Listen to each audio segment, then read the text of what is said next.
Hello my dear friends, welcome back to Tony kitchen. ఈరోజు మనం చాలా టేస్టీ అలాగే చాలా ఈజీగా ప్రిపేర్ చేసుకునగలిగే అలాగే దీన్ని ఎక్కువగా సాయిబాబా టెంపుల్లో మనకు ప్రసాదంగా ఇస్తారండి. చాలా బాగుంటుంది. అదేవిధంగా ఇప్పుడు టెంపుల్ స్టైల్లో ఏ విధంగా ప్రిపేర్ చేయాలో చూద్దాము. చాలా టేస్టీగా ఉంటుంది ఫ్రెండ్స్. తప్పకుండా ఒకసారి ట్రై చేయండి. ఏ విధంగా వచ్చిందో నాకు కమెంట్ చేయండి ఫ్రెండ్స్. ఇప్పుడు ప్రాసెస్ చూద్దాం.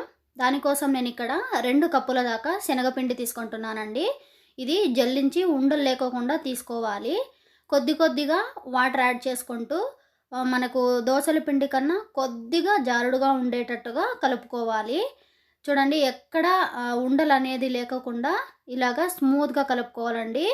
ఆ తర్వాత 1.25 కప్పు దాకా షుగర్ యాడ్ చేసుకొని 1/4 కప్పు దాకా వాటర్ కూడా యాడ్ చేసుకొని మరిగేంత వరకు మనం ఇలాగా కలుపుకుంటూ ఉండాలండి. ఒకసారి మరిగిన తర్వాత మళ్ళీ ఒక 5 నిమిషాల పాటు బాగా ఉడికించుకోవాలి. పాకం అనేది కొద్దిగా చూడండి, ఇక్కడ చూపిస్తున్న విధంగా తీగ పాకం రావాలి. పాకం పక్కన పెట్టుకున్న తర్వాత డీప్ ఫ్రైకి సరిపడా ఆయిల్ పెట్టుకొని నేను ఇక్కడ చూపిస్తున్న విధంగా జల్లెడలో వేస్తున్నానండి. నా దగ్గర బూందీ మేకర్ లేదు.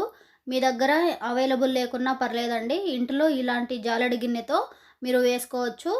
కాకపోతే సైడ్స్లో కొద్దిగా ఎక్స్ట్రాగా పడుతుంది. దానికి నో ప్రాబ్లం అండి, సైడ్లో తీసేసుకోవచ్చు. చూడండి, వేసిన తక్షణమే ఇలాగా హై ఫ్లేమ్లోనే మనం ఫ్రై చేసుకోవాలి. ఒక నిమిషం పాటు ఫ్రై చేసుకుంటే చాలండి. మరి బ్రౌన్ కలర్ వచ్చేంత వరకు ఫ్రై చేయాల్సిన అవసరం లేదు. ఇలా వేపుకున్న తర్వాత మనం ఇందాక ప్రిపేర్ చేసి పెట్టుకున్న పాకంలోకి యాడ్ చేసుకోవాలండి. చూడండి, చాలా బాగుంటుంది. తప్పకుండా ఒకసారి ట్రై చేయండి ఫ్రెండ్స్. చాలా టేస్టీగా ఉంటుంది.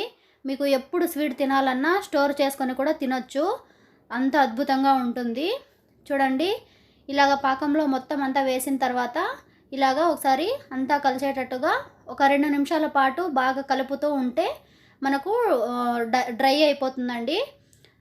ఇలా కలుపుకున్న తర్వాత ఇలాచీ పౌడర్ కూడా యాడ్ చేసుకుందామండి. ఫ్లేవర్ అనేది చాలా బాగుంటుంది. సేమ్ సాయిబాబా టెంపుల్లో ఇచ్చే బూందీ అనండి, చాలా బాగుంటుంది. ఇలా ఒక 2 నిమిషాల పాటు కలిపేసుకొని ఒక 5 నిమిషాల పాటు చల్లారనిస్తే చూడండి ఎంత పొడిగా ఎంత డ్రైగా తయారైందో. పైన క్రిస్పీగా లోపల సాఫ్ట్గా చాలా బాగుంటుంది.